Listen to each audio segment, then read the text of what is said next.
2014 में फिल्म आई थी यारियां और इस फिल्म का गाना आज ब्लू है पानी पानी काफी पॉपुलर हुआ था। हर क्लब में, हर डिस्क में यही गाना बज रहा था। इस फिल्म से लॉन्च हुआ था एक्टर हिमांश कोहली। फिल्म की सक्सेस को देखकर लग रहा था कि ये लड़का छा जाएगा और आगे चलकर और भी फिल्मों में काम करेगा। और लॉन्च भी टी सीरीज से हुआ था, जो इंडस्ट्री का इतना बड़ा प्रोडक्शन हाउस है, तो माना जा रहा था कि लड़के का करियर सेटल है। लेकिन इस फिल्म के बाद हिमांश कोहली कुछ खास काम नहीं कर पाए और धीरे धीरे बॉलीवुड से गायब ही हो गए। आखिर हिमांश कोहली की जिंदगी में ऐसा क्या हुआ कि एक प्रॉमिसिंग फिल्म देने के बावजूद वो इस इंडस्ट्री में कहीं देखने को नहीं मिलते और कोई बड़ा प्रोजेक्ट नहीं लेकर आए।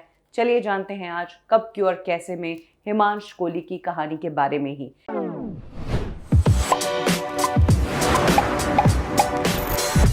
हिमांश कोहली का जन्म दिल्ली में हुआ। दिल्ली में ही पले बड़े हैं। बचपन में बहुत क्यूट हुआ करते थे और घर वाले, फ्रेंड्स, रिलेटिव सभी ओए हीरो कहकर बुलाते थे। तो इस हीरो शब्द को उन्होंने बहुत सीरियसली ले लिया और ठान लिया कि आगे चलकर हीरो ही बनना है। बचपन का एक और किस्सा यूं हुआ कि राजेश खन्ना साहब से मिलना हुआ और इतने बड़े स्टार को जब इतना करीब से देखा तो हीरो बनने की चाह और ज़्यादा होने लगी। इसी बीच हिमांश कोहली ने स्कूल में प्लेज में पार्टिसिपेट करना शुरू किया और वो करके उन्हें काफ़ी मज़ा आता था। धीरे धीरे क्लियर हो रहा था कि उन्हें ज़िंदगी में यही करना है। इसीलिए स्कूल की पढ़ाई करने के बाद ग्रेजुएशन के टाइम पर वो मुंबई आ गए फिल्म इंडस्ट्री में काम करने। जब भी कोई मुंबई आता है तो काफ़ी जोश रहता है, लगता है कि कुछ ना कुछ तो हो ही जाएगा और जाते ही हमें काम तो मिल ही जाएगा। बस फिल्म इंडस्ट्री है, काम मांगेंगे, काम मिल जाएगा। लेकिन फिल्म इंडस्ट्री में काम मिलना इतना आसान नहीं होता है। यहाँ पर बहुत पैर घिसने पड़ते हैं काम पाने के लिए। हिमांश कोहली के साथ भी ऐसा ही हुआ। 4-5 महीने उन्होंने मुंबई में खूब इधर उधर काम मांगा, कुछ बन नहीं पाया और इसके बाद वो फिर से दिल्ली लौट गए। दिल्ली जाने के बाद मास कॉम कर लिया, लगा कि मीडिया के फील्ड में जाऊंगा और तब उन्होंने मास कॉम किया। इसी बीच एज अ रेडियो जॉकी कुछ महीनों के लिए इंटर्नशिप भी की और धीरे धीरे मैच्योरिटी आई और समझ आया कि डायरेक्ट जाकर मुंबई में काम नहीं मिलेगा, अपने लिए रास्ता खुद बनाना पड़ेगा। हिमांश कोहली ने कुछ मॉडलिंग कंपटीशन में पार्टिसिपेट करना शुरू किया। इसी दौरान एक टैलेंट हंट कंपटीशन में उन्होंने हिस्सा लिया और यहाँ से उन्हें चैनल वी ने उठा लिया। चैनल वी का एक शो आने वाला था, हमसे है लाइफ। उसमें राघव ओबरॉय के किरदार के लिए फाइनली हिमांश को सिलेक्ट किया गया। हिमांश जो हीरो बनना चाहते थे वो हीरो तो बन गए थे, अभी छोटे पर्दे पर, बड़े पर्दे पर जाना बाकी था। लेकिन चैनल वी का शो भी कोई छोटा मोटा ब्रेक नहीं था, ये बहुत बड़ा ब्रेक था। हिमांश कोहली को अच्छा खासा एक्सपोजर मिला, उनके फैन फॉलोइंग बढ़ी, फिल्म इंडस्ट्री के लोगों से वो मिलना शुरू हुए और इसी बीच हिमांश कोहली को फिल्म ऑफर हुई यारियां। 2012 में उन्होंने अपना चैनल वी का शो छोड़ा यारियां फिल्म के लिए। ये फिल्म टी सीरीज के मालिक भूषण कुमार की वाइफ दिव्या खोसला बना रही थी और नए चेहरों को लेकर ही इस फिल्म को बनाया गया था। 2014 में ये फिल्म आती है। लोगों को इस फिल्म की कहानी पसंद आती है, फिल्म का म्यूजिक भी बहुत पसंद आता है और हिमांश कोहली अचानक से ओवरनाइट पॉपुलर हो जाते हैं। हिमांश कोहली की जिंदगी में यहाँ तक सब कुछ ठीक चल रहा था। उनकी लाइफ का सबसे बड़ा ट्विस्ट तब आया जब उनका नेहा कक्कड़ के साथ अफेयर हुआ। हिमांश कोहली टी सीरीज का टैलेंट थे, नेहा कक्कड़ भी टी सीरीज के साथ ही मैक्सिमम काम किया करती थी।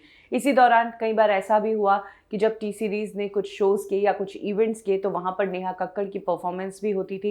हिमांश कोहली भी वहाँ पर जाते थे अपने फैंस के बीच, तो कई सारे टूर्स ये लोग साथ में जाने लगे और तब नेहा कक्कड़ और हिमांश कोहली का अफेयर शुरू हुआ। नेहा कक्कड़ क्योंकि एक बहुत ही हम्बल बैकग्राउंड से आती है और लंबे समय से स्ट्रगल कर रही थी, इसीलिए जब हिमांश उन्हें पसंद आए तो हिमांश को लेकर वो बहुत ही सीरियस थी और हिमांश के साथ अपना फ्यूचर सोचती थी। वहीं बात करें इधर हिमांश कोहली की, तो अभी सिर्फ यारियां फिल्म आई ही थी और आगे सक्सेसफुल होने के लिए बहुत काम करना था। नेहा कक्कड़ बहुत बड़ा नाम तब तक ऑलरेडी बन चुकी थी, यानी कि कह सकते हैं कि प्रोफेशनली नेहा कक्कड़ हिमांश कोहली से बहुत आगे थी और हिमांश ने अब तक सिर्फ एक ही फिल्म की थी और छोटे मोटे प्रोजेक्ट्स और एल्बम्स कर रहे थे। एक टाइम ऐसा भी आया जब हिमांश कोहली के काम से ज़्यादा उनका नेहा कक्कड़ के साथ रिलेशनशिप है, वो नेहा कक्कड़ का बॉयफ्रेंड है, इसलिए लोग उसे जानने लगे। हिमांश कोहली को नेहा कक्कड़ के साथ आने से एक्सपोजर तो मिला, लेकिन एक एक्टर के रूप में नहीं, नेहा कक्कड़ के बॉयफ्रेंड के रूप में।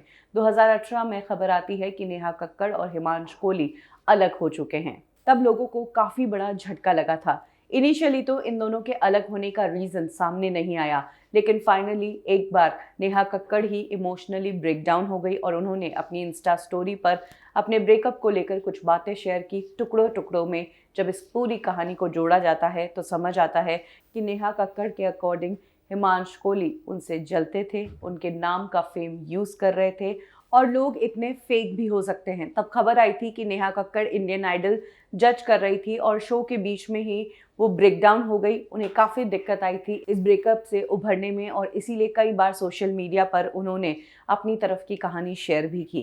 हिमांशु कोहली ने इन सारी बातों पर रिएक्ट करते हुए कहा कि नेहा कक्कड़ ने तो सब कुछ सोशल मीडिया पर डाल दिया, लेकिन मेरे तरफ की कहानी किसी ने सुनी नहीं और मुझे पूरी कहानी में विलेन बना दिया गया। कहते हैं कि तब नेहा कक्कड़ के फैंस ने हिमांशु कोहली को सोशल मीडिया पर काफ़ी रोस्ट किया था और उनको भद्दी भद्दी बातें भी कही थी। इससे सबसे बड़ा डैमेज हिमांशु कोहली को हुआ क्योंकि उनकी इमेज लोगों के बीच बहुत ख़राब हुई।